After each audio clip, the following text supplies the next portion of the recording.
je vais vous parler un peu de quelques astuces pour payer moins de frais de notaire. Et là, j'ai écrit un article aussi que vous allez aussi recevoir, la vérité cachée derrière les frais de notaire. Donc, on appelle ça les frais de notaire par abus de langage, mais je vais vous montrer un peu, voilà, le magicien, qu'est-ce qui se passe derrière les rideaux des frais de notaire.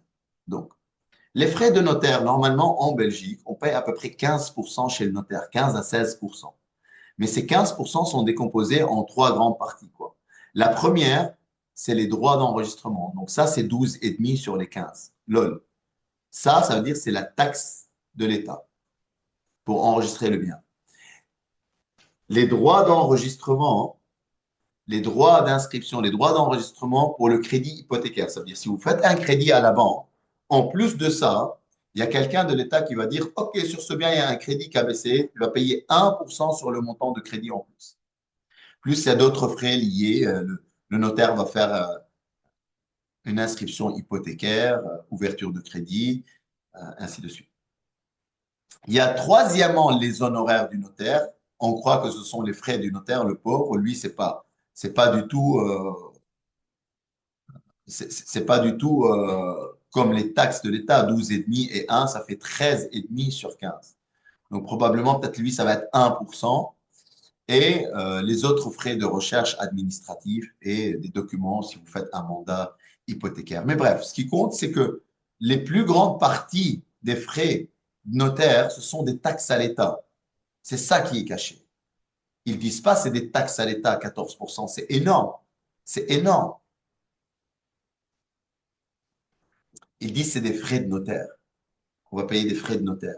Et le pauvre, le notaire, on croit, on l'aime pas parce qu'on croit que c'est lui qui prend l'argent. Alors, c'est pas du tout lui. Il collecte cette taxe pour la donner au truc. Donc, est-ce que vous pouvez négocier les honoraires du notaire? Toujours. Le notaire, il pourra toujours réduire ses honoraires pour vous. Maintenant, quand vous avez un bon notaire avec qui vous vous entendez bien, il vous comprend, il est rapide, il, il met une personne dédiée pour vous. À chaque fois que vous avez une affaire, c'est la même personne qui répond.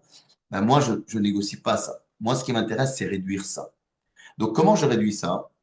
C'est très simple. Au lieu d'aller faire, par exemple, une inscription hypothécaire, j'achète un immeuble, il faut 1 million, je fais un crédit de 1 million. Au lieu de faire une inscription hypothécaire 100% sur le 1 million, ben, je vais payer 1 à 1,5% à l'État. Ben, au lieu de faire cette inscription hypothécaire sur la totalité du crédit, vous pouvez demander à la banque de faire une inscription hypothécaire sur une partie du crédit, donc 30 000 par exemple, et les 970 000 restants, vous signez ce qu'on appelle un contrat entre vous et la banque qui s'appelle un mandat hypothécaire. Et ce mandat hypothécaire, sur le mandat, sur les 950, vous ne payez pas de taxes à l'État. Vous payez des taxes à l'État que sur les 30 000. Maintenant, si c'est votre premier bien, peut-être la banque, elle va dire non, je prends 50 d'inscription hypothécaire et le reste, je prends mandat hypothécaire.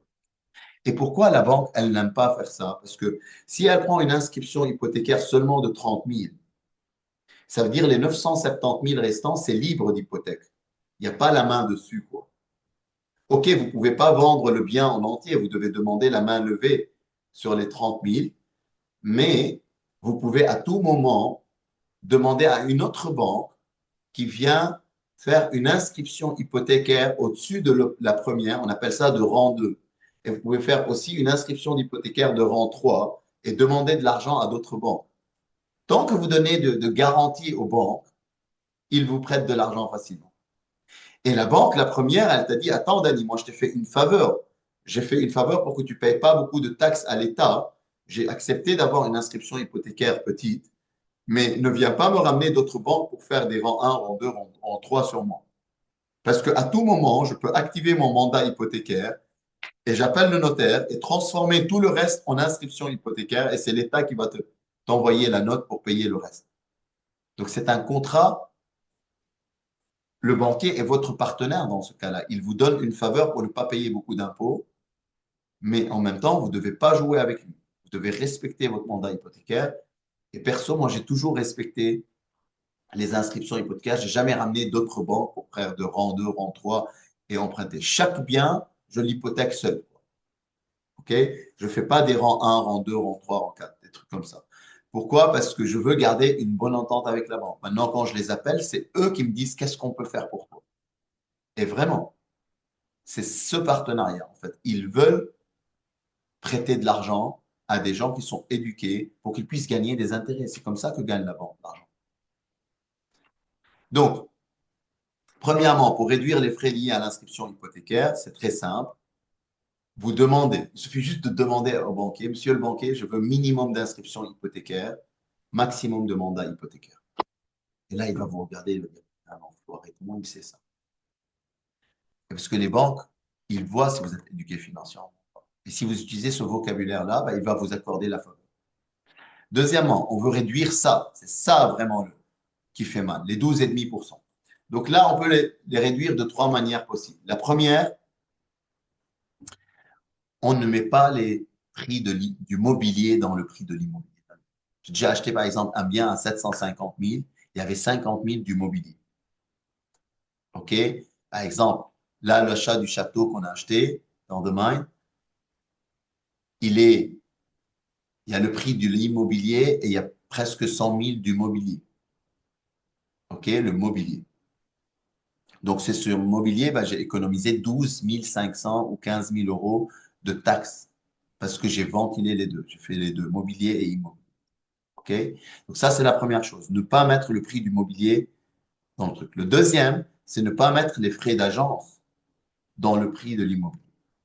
Maintenant, il y a quelques notaires qui n'aiment pas jouer avec ça. Ça veut dire, si dans le compromis, c'est écrit les frais d'agence, ben là, ils n'aiment pas. Ils disent, écoute, je dois le rajouter, c'est des frais accessoires, on est obligé de les rajouter. Donc, ce que tu vas faire, peut-être dans l'offre, tu mets les frais d'agence à ta charge, mais tu les payes avant que tu signes le compromis, peut-être. Mais tu as un risque ici. Tu as un risque que si la vente n'aboutit pas, bah, tu vas pas récupérer cet argent. Et c'est comme ça que je négocie quand il y a un agent immobilier en face. Je lui dis, écoute, moi, je te paye tes frais à l'offre, mais pas cette offre-là chez le client.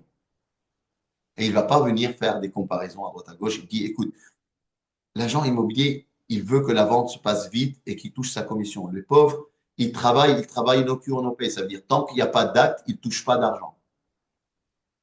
Et ça, c'est pénible pour eux. Donc, toi, si tu comprends ça et tu leur proposes de leur payer à l'offre leurs frais, jackpot.